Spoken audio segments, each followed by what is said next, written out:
Hey everyone, this is Matthew Hall. Today I'm going to discuss with you the details, the ins and outs of the uncertainty reduction theory, also known as URT.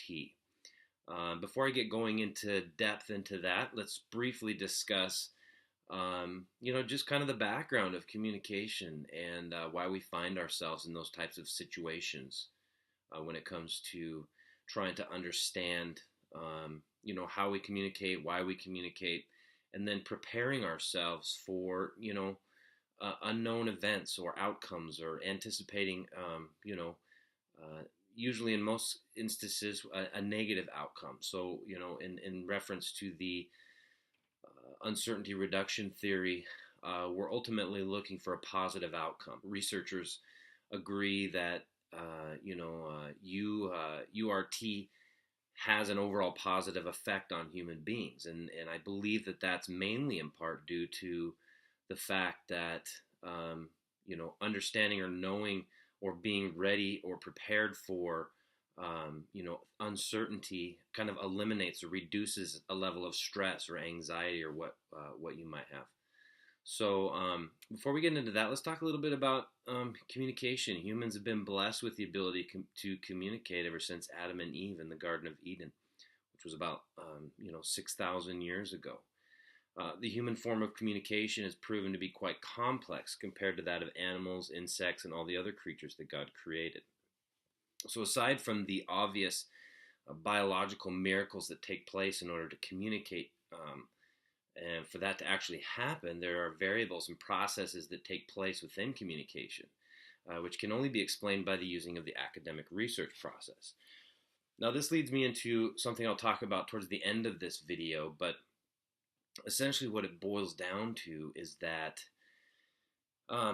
we as human beings, we tend to like to know the outcome. We like to be in control of everything.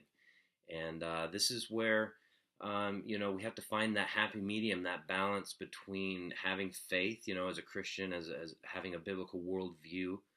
We have to have a certain level of faith, but at the same time, we're supposed to have common sense and use our brain, use the resources that God has given us to understand things, to dig into things, to research, whether it's biblical research, scientific research.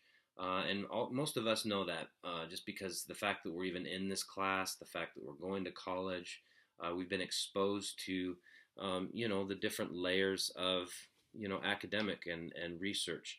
And so I think it's important to understand that as we get into this. Uncertainty reduction theory, also known as initial interaction theory, essentially describes the beginning stages of interaction between humans prior to the actual act of communicating. So, in other words, the same principle applies to everyday activities such as ongoing financial budgets. We do these things so that our financial budgets we can forecast, so that we don't have any surprises. So we reduce that level of uncertainty. So we as humans like to know that we're in control of the situation, or in this instance, we're in control of a conversation. Primary example of this would be a job interview. The amount of information that is gathered by the employer or by the employee, both sides of the party, before the actual interview takes place, plays a big part in that final conversation or that initial interaction that actually takes place between the employee and the employer. And so what that does is that gives the interviewer and the interviewee the best chance to reduce the amount of uncertainty that comes with a job interview. So this is a prime example of what we're going to be discussing. So to tell you a little bit about the two gentlemen who created or actually discovered URT and brought it into the academic light, their names are Berger and Calabrese. And they suggest that people who gain this information are in essence able to predict the other person's behavior before eliminating the sense of uncertainty that comes with communication. So we can all agree that communication does have a certain level of uncertainty that we have to be aware of. So not only does URT bring a sense of calm to the storm of uncertainty in human interaction, researchers believe that the reduced uncertainty has a positive effect on people in general. And we talked about that a little bit earlier when we were discussing kind of the ins and outs.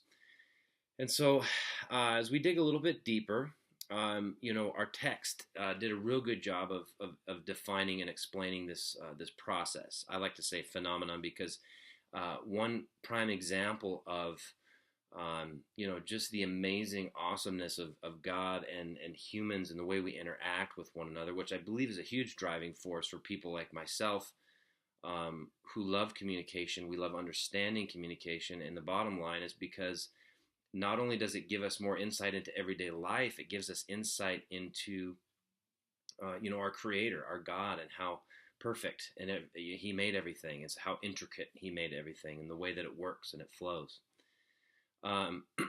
So, and what I was going to elaborate on that is that what Berger and Calabrese did when they discovered or brought this to the light was they essentially did what many dinosaur paleontologists do. They discover a new species of dinosaur, and I think within communication and communication research, I think that there's so many different layers and levels to communication that when something is discovered like this, it brings clarity. It brings a definition to something that was already there, but we recognize it, whether it's through observation, experience. Whatever it might be, but now we have something to build on. We have a foundation. Before we run out of time here, I want to give you a few hot points on the research topic of uncertainty reduction theory. One quick point on that is the issue of privacy. Privacy tends to be one of the more discussed topics around URT. Irene Pollock addresses privacy in a study entitled Privacy Statements as a Means of Uncertainty Reduction in WWW Interactions. So World Wide Web interactions. Pollock's study essentially tackles the context that commercial websites use in their privacy policies in order to alleviate privacy infringement fears that potential customers or web surfers might have.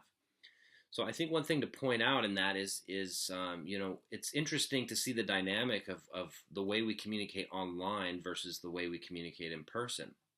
When we're meeting someone for the first time and they ask us for our social security number, red flags go up, and we're very concerned about that. And so there's a certain level of investigation, there's a certain level of uncertainty that comes with that. However, when we're surfing on the web and we're purchasing products and people are asking for, web pages are asking for social security numbers and credit cards and, all this private information, for some reason there's this false sense of security or certainty that we have from that, whether it be the disconnect from reality of, that there are real people behind these computer screens, there's real people behind these websites and these stores. It's a medium for them to get what they're wanting. And so I think that's really important to understand in this whole process of, lowering the uncertainty level in our communication process. So I thought that was really neat in studying that. Another aspect or a hot point would be Michael Kramer's article entitled Motivation to Reduce Uncertainty. And I think this is really cool because he comes up with another acronym, MRU, which is Motivation to Reduce Uncertainty. So he builds on the foundation of the uncertainty reduction theory. And so after examining his claims, it's clear that he focuses on the mechanistic and psychological approaches to the study of communication. Which could also present itself as a bias at minimum. However, his willingness to admit that meanings are constituted by individuals, not inherent in discourse, gives him credibility and makes his claim even more interesting. So I think like I said, there's so many layers to the process of communication and understanding it that understanding the motivation behind it is a whole monster in and of itself. I mean, that merits research just by itself to understand that process.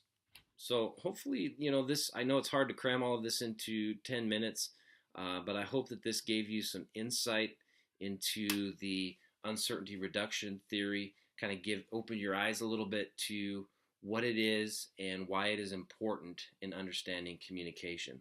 On a final note, I think it's important to come back to the biblical worldview on this, and that is that we need to walk by faith as well as by use our brains by exercising good judgment and common sense.